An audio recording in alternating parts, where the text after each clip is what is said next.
Welcome back. This is part 2 of this 3-part video series on evaluation. In our previous video, we established 2 epistemological orientations for uncovering new knowledge or for confirming existing knowledge. Which of these 2 is better? Well, first, let's consider these quantitative and qualitative approaches as 2 ends of a knowledge spectrum. Quantitative, of course, based on numbers, and qualitative, focused on descriptive quality. Let's look at some more features of these 2 orientations, starting with quantitative. Quantitative approaches seek to create knowledge that provides generalizable explanations on relationships between variables or cause and effect types of understandings.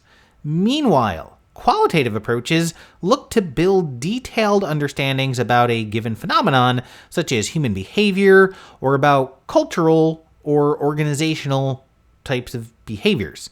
With the emphasis on generalizable explanations and discovering cause-effect types of relationships, quantitative methods are really good at answering questions that are conclusive in nature, such as what, where, and when types of inquiries.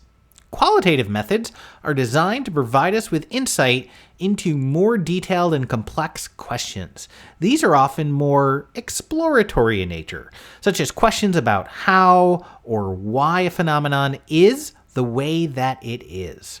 As noted previously, with the emphasis on distilling phenomenon down to quantifiable numbers, quantitative methods help to create generalizable knowledge that stretches across multiple populations and or contexts.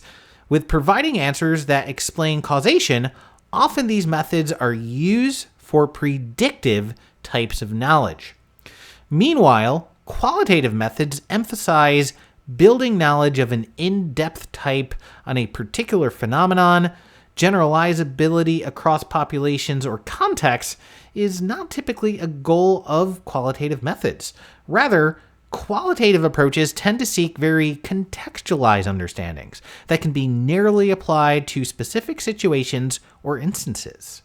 So, with all that said about these 2 epistemological orientations, you're probably still asking yourself, Dr. Mike, which is the best method for developing knowledge about usability? After all, you pitted these 2 against one another. But the truth is, they're both great ways of knowing things and for building new knowledge, especially in the field of human-computer interaction, where we want to be able to make claims about usability that are generally applicable across many populations, but we also need to be able to apply knowledge that is very specific and narrow in context.